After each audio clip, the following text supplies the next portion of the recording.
Bonjour messieurs.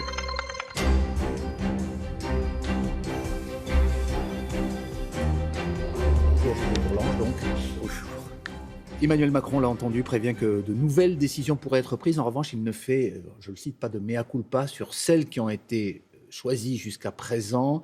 Pas de regret. On a eu raison de ne pas reconfiner jusqu'à présent en 2021. Est-ce que vous approuvez, vous aussi, ces choix ? Je crois que le mea culpa n'est pas de mise. Personne n'envisage de reprocher aux dirigeants français ou aux autres dirigeants une faute morale.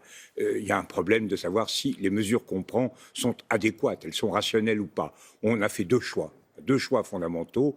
Le choix de la solidarité plutôt que le choix du chacun pour soi. On y reviendra, je pense.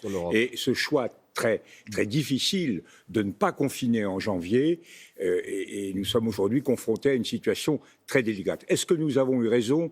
Est-ce que nous avons eu tort ? Je pense qu'on a eu raison de faire tout ce qu'on pouvait, comme le demande M. Blanquer, pour maintenir les enfants à l'école. On ne peut pas continuer à massacrer l'éducation de la jeunesse. Est-ce qu'on aurait dû réagir quand on a vu ce qu'avaient prévu les médecins, quand on a vu la pandémie déraper dans les semaines précédentes?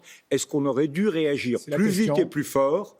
Quelle est votre réponse ? Moi, vous savez, je suis pas spécialiste, je suis pas en marge, je suis pas comme M. Véran, je suis pas comme M. Katsek. Je pense que depuis 3 semaines, je pense que nous aurions dû réagir plus vite et plus fort, et que nous avons maintenant une situation d'urgence. Il faut faire face, il faut profiter. Je pense qu'on n'échappera pas à une fermeture scolaire j'espère de courte durée, mais je crois que nous sommes effectivement dans une situation de très grande urgence. Quand vous regardez les choses d'un peu plus loin, 1 an en arrière, est-ce que finalement, 1 an après la première vague, le gouvernement a tiré les leçons, notamment en termes de capacité dans les hôpitaux? Il y a des promesses qui avaient été faites sur les lits de réanimation. Est-ce qu'elles ont été tenues ?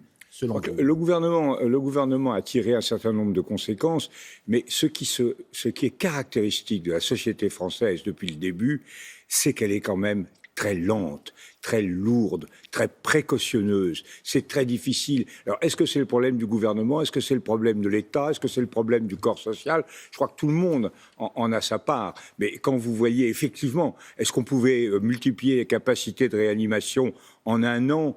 Sans doute pas. Est-ce qu'on pouvait en faire un peu plus ? Est-ce que le système hospitalier n'aurait pas pu être plus réactif en mettant ensemble des acteurs qui n'ont pas l'habitude de travailler ensemble ? C'est ça le problème. Les hospitaliers publics et les cliniques privées, la médecine de ville et la médecine... Jean-Louis Bourlanges, c'est quelque chose que vous dénoncez, le principe de précaution, le fait qu'on prenne trop de gants finalement pour prendre des mesures radicales et rapides. Moi, je suis très favorable au principe de précaution à condition de savoir ce qu'on met dedans.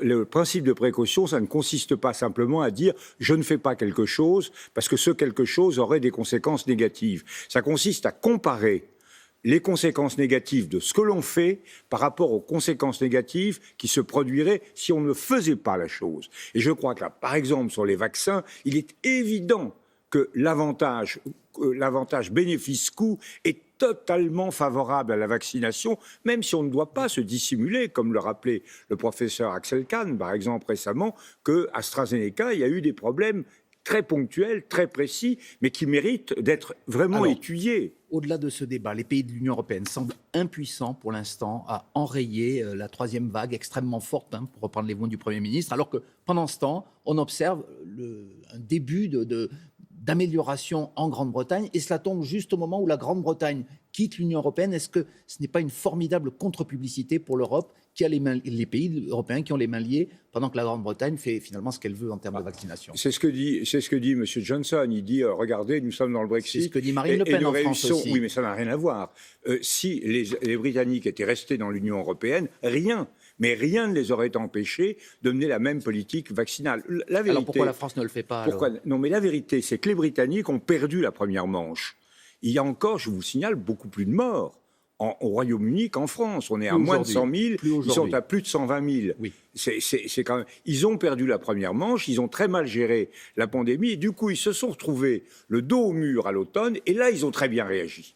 Et là, ils ont réagi avec beaucoup plus de courage à la britannique. Quand ils sont seuls dans la difficulté, comme en 40, si vous voulez, ils ont été très mauvais entre 30 et 40 face à Hitler, mais en 40, ils ont très bien réagi. Monsieur Bourlanges, les eurosceptiques disent ils ont réagi parce qu'ils avaient les moyens de le faire et parce qu'ils n'avaient pas le carcan européen, non, entre il n'y a guillemets. pas de carcan européen qui compte.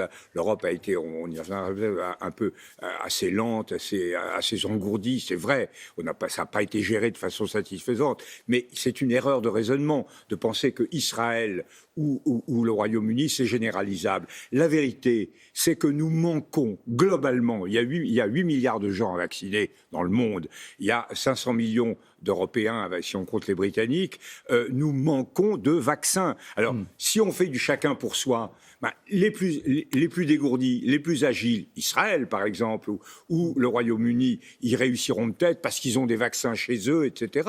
Mais ça se reproduira ailleurs. Et vous aurez des tas de pays qui n'auront pas accès aux vaccins. Or, vous ne pouvez soigner cette pandémie que globalement.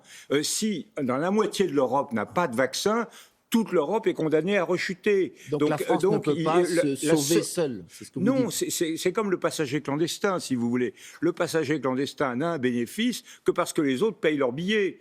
Vous avez un avantage pour Israël qui a été très bien. Israël, c'est le bon exemple. C'est l'État commando qui a pris tous les risques, qui a envoyé les volontaires. Mais c'est surtout 8-9 millions de personnes ou 10 millions de personnes, alors que nous sommes 450 millions. On a fait preuve de solidarité et, à mon avis, d'efficacité. Et nous, Français, on a été assez tardifs sur beaucoup de choses. Est-ce qu'on aurait été très dégourdis dans le chacun pour soi? Je ne suis pas sûr qu'on aurait gagné la timbale. Néanmoins, M. Bourlanges, qu'est-ce qu'il faudrait changer pour que l'Europe fasse preuve d'efficacité quand se présente une crise aussi violente? Est-ce qu'on peut continuer de décider à 27? C'est une vraie question qui se pose. C'est une très bonne question. L'Europe a fait preuve d'efficacité. Elle a quand même très très bien réagi sur le plan économique.